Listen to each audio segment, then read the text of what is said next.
नमस्कार दोस्तों, आज हम फिर बात करेंगे यूक्रेन संकट पर। दोस्तों, युद्ध लगातार एक हफ्ते से जारी है और यूक्रेन के लगभग 7 लाख लोग जो है पड़ोसी देशों में अपने पश्चिम दिशा की ओर Slovakia, Poland, Hungary, Romania, Moldova में माइग्रेट कर चुके हैं। उसमें भारतीय लोग छात्र भी ज़्यादातर माइग्रेट कर रहे हैं।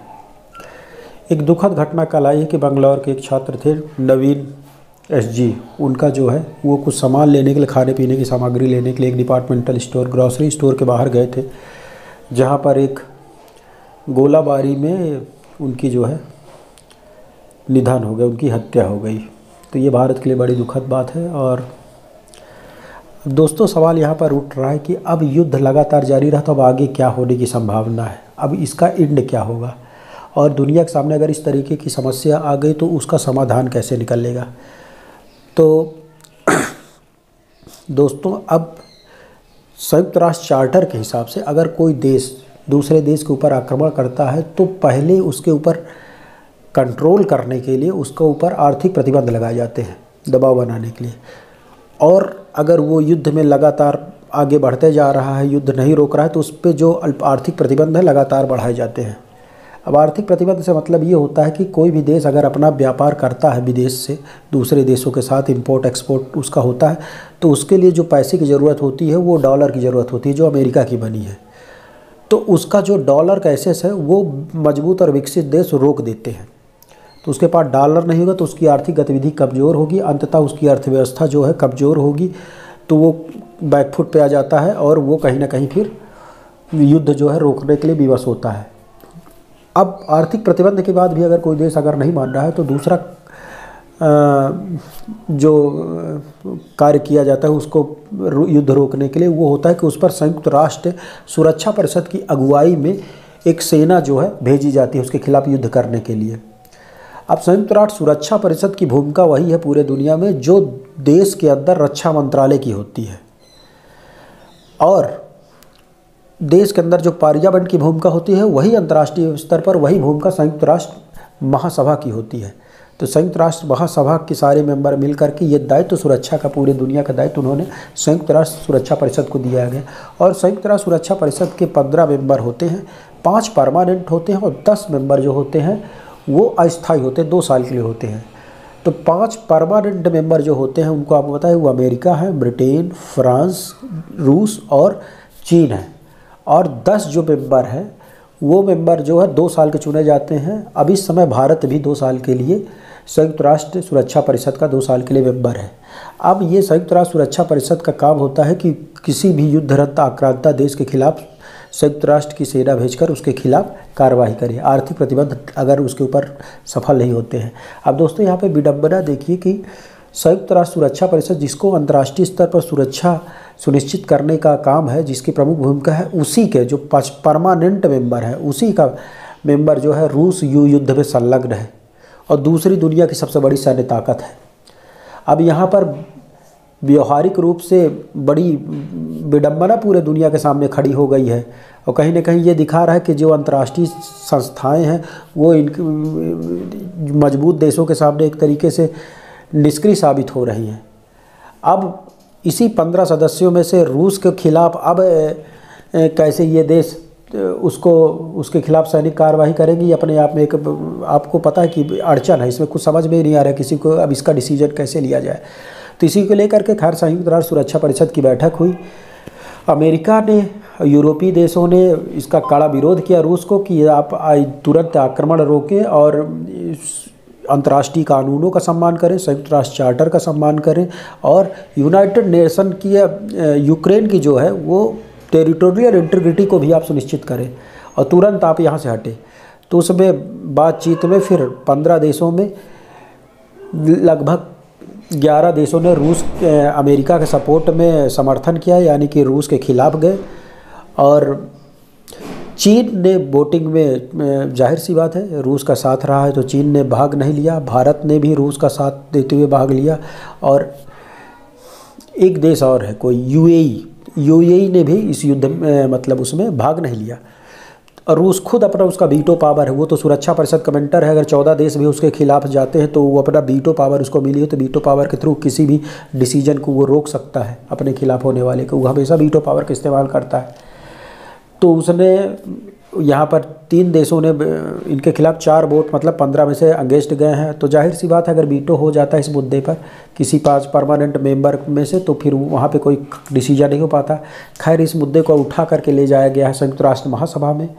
अब संयुक्त राष्ट्र महासभा में उस मुद्दे पे चर्चा हो रही। यूएन मतलब संयुक्त राष्ट्र संघ के जो महासचिव हैं एंटोनियो गुटेरेस ने बड़े कड़े शब्दों में रूस की आलोचना की गई कि हम 21वीं शताब्दी में रहे हैं और रूस नाभिकीय हथियारों को अलर्ट पे रखने की बात कर रहा है। तो मतलब ये हमारे लिए बड़ी भयावह बात थी। और उन्होंने तुरंत रूस से कहा कि जल्द से जल्द जो है तुम यूक्रेन पे अपना आक्रमण रोको, यूक्रेन पे अपना आक्रमण रोको। और अंतर्राष्ट्रीय समुदाय ने भी जो कहा, यूएन जनरल असेंबली में यही कहा जाएगा भैया कि युद्ध मत करो, बातचीत से समाधान निकलो। सभ्य समाज में युद्ध की कोई जगह नहीं होनी चाहिए। अब हम चांद पे जा रहे हैं, मानव इतना बौद्धिक तौर पे विकसित से अंग हो चुका है, उसके ऊपर आक्रमण करके दूसरों को मारने का कोई मतलब नहीं बनता है।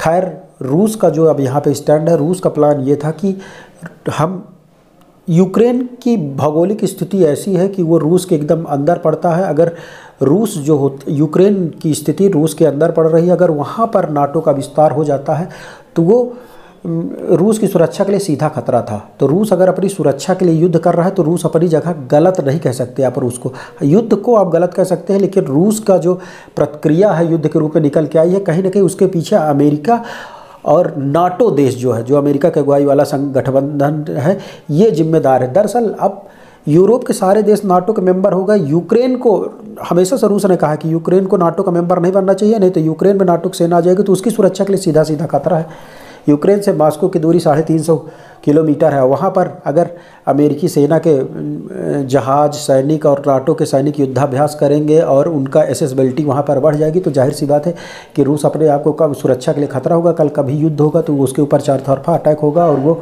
घिर जाएगा। तो उसने कहा कि भाई हम अपनी सुरक्षा के लिए, हमारे लिए ज़रूरी है। तो उसने कहा कि यूक्रेन को, उसकी जो रणनीति है पुतिन की, कि यूक्रेन को इस कदर पीट दो, इस कदर मतलब युद्ध का डर दिखा दो कि दोबारा वो नाटो का मेंबर बनने से पहले 4 बार सोचे। खैर, वो यूरोपीय यूनियन का मेंबर बन गया है लेकिन नाटो का मेंबर नहीं बना है। उसकी स्ट्रेटजी ये है। अब युद्ध यूक्रेन न्यूक्लियर का हम रूस इसलिए दिला रहा है कि क्योंकि वो अपनी पूरे ताकत खोल कर दिखाना चाहता है कि भैया हमारे पास नाभिकीय हथियार भी है। तो भविष्य में आप अभी तो ना करो, भविष्य में भी हमारे खिलाफ युद्ध करने की अगर सोच रहे हो तो फिर आप तैयार रहो कि हम नाभिकीय हमला भी कर सकते हैं, उसका एक संकेत देना है। तो जाहिर सी बात है चीन भी जान रहा है कि जैसी चीन रूस की स्थिति है वैसे अमेरिका और चीन के बीच में भी तनातनी रही, तो चीन भी रूस के साथ खड़ा हो गया है। भारत का स्टैंड ये रहा है कि हम बातचीत से समस्या का समाधान निकालना चाहते हैं। अमेरिका यूरोपीय पक्ष चाहते हैं कि भारत रूस को आक्रांता घोषित करके उसे आइसोलेट करे, लेकिन भारत का इतिहास साक्षी रहा है कि रूस ने हमेशा भारत के साथ खड़ा रहा है और उसने दर्जनों बार वीटो पावर का इस्तेमाल करके भारत को सुरक्षा सुनिश्चित की है। तो और भारत का बच्चा जानता है कि रूस हमारे सपोर्ट में रहा है। तो भारत को ने यहाँ पे अपना अब्सटेन रह करके वोटिंग में हट करके रूस के समर्थन तो नहीं किया है अपने शब्दों से, लेकिन कुल मिला करके उसने एक मैसेज भी दिया कि हमारा वो पुराना दोस्त है, उसके खिलाफ हम नहीं जा सकते। और रूस के खिलाफ जाना भारत के हितों के अनुकूल भी नहीं, क्योंकि चीन से ही भारत को सबसे खतरा है। और चीन अगर रूस से भारत को दूर करने में सफल रहा तो भारत के लिए वो कहीं ना कहीं वो खतरा होगा। अब नाटो देशों ने अपना आर्थिक प्रतिबंध रूस के ऊपर बहुत ज़्यादा बढ़ा दिया गया है। रूस की भी हालत ख़राब हो रही है। उसको भी पता चल जाएगा कि अगर ज़्यादा लंबे समय तक युद्ध करेंगे तो हम दुनिया में आइसोलेट हो जाएंगे, हमको इसी दुनिया में रहना है, हमारा सामान नहीं बिकेगा, हमारा डीजल, पेट्रोल, गैस, तेल और जो भी खनिज पदार्थ हैं उसका जो है बिक्री वगैरह से अगर आर्थिक प्रतिबंध के क्षेत्र में आ गए, डॉलर हमको मिलना बंद हो गया तो हमारी भी हालत ख़राब हो जाएगी। तो कहीं ना कहीं उसको भी समझ में आ रहा है कि युद्ध को लंबे समय तक अगर करेंगे तो कहीं ना कहीं उसको जवाब देते हुए बाद में नहीं बनेगा। तो अब यही है कि मेरा जो आकलन है दोस्तों, अंत में मैं यही कहूँगा कि ये युद्ध जो है अब बातचीत के माध्यम से ज़्यादा से ज़्यादा कुछ ही दिनों में इसमें बातचीत के माध्यम से समाधान द्वार तक टेबल पे पुतिन भी आना चाहेंगे और आएंगे भी, और नाटो देश भी आएंगे। अब परमाणु शक्ति संपन्न होने, खतरनाक हथियारों की उपलब्धता के कारण अब दोनों पक्ष नाटो, अमेरिका के अगुवाई वाला नाटो और रूस दोनों जानते हैं कि हम एक दूसरे से युद्ध जीत नहीं सकते, कहीं ना कहीं हमें बातचीत करना पड़ेगा। रूस जो चाहता था कि उसकी यूक्रेन का नाटो का मेंबर ना बने, तो बातचीत में उसका कहना है कि नाटो का मेंबर ना बने, तो शायद हमको तो लगता है कि नाटो या अमेरिका के अगुवाई वाले लोग बात जाएगी कि नाटो का हब वहाँ पर सुरक्षा का जो कंसर्न है उसको मानते हैं और यूक्रेन को नाटो का मेंबर नहीं बनाते हैं। Thank you very much.